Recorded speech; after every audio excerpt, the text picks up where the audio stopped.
Hello everyone, welcome to today's session. Today I am going to discuss regarding the part 2 infertility. It is female infertility. So let us see what are the causes of female infertility. The female infertility can be caused by a variety of factors that affect or interfere with the following biological processes such as ovulatory dysfunction in the form of anovulation, corpus luteum insufficiency, premature ovarian failure, resistant ovarian syndrome, etc. Or sometimes in the form of tubal diseases like tubal infection, pelvic endometriosis, etc. Or sometimes the factors related to uterine, chronic endometriosis, fibroids, synecia, congenital malformations, etc. And maybe because of some cervical causes like ineffective sperm penetration. And also pelvic factors, it may include adhesion, PCOD, etc. There are some risk factors for female infertility which include age, especially in case of elderly women, and smoking, heavy use of alcohol, obesity or significantly underweight, sexually transmitted diseases, etc. What are the common signs of female infertility?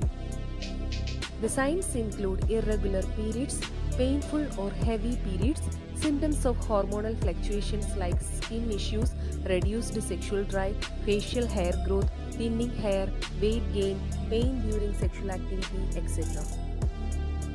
Let me see the diagnosis test for female infertility.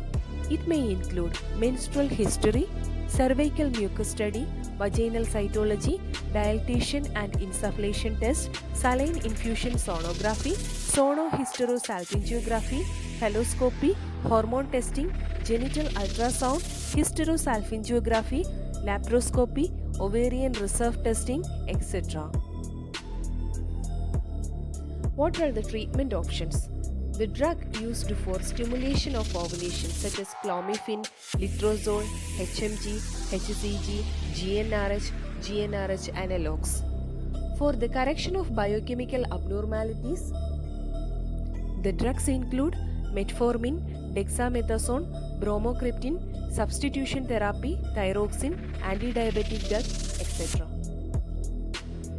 The surgical procedures include laparoscopic ovarian drilling, witch resection, uterovaginal surgery, bariatric surgery, salpingo-ovariolysis, especially in case of peritubal adhesion, salpingography under fluoroscopy in proximal tubal block, fimbrioplasty in distal tubal block, and also hydrotubulation. Artificial insemination include IUI, fallopian tube sperm perfusion, in vitro fertilization and embryo transfer, intracytoplasmic sperm injection, embryo or oocyte donation, luteal support, gift, ZIFT, etc. The lifestyle modifications include like acupuncture, yoga, and some dietary recommendations for boosting fertility also included.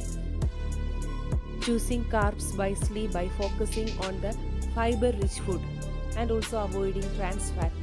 Swapping some of your animal protein for vegetarian. Sources of protein include vitamin supplement, folate, zinc, vitamin C, iron, etc.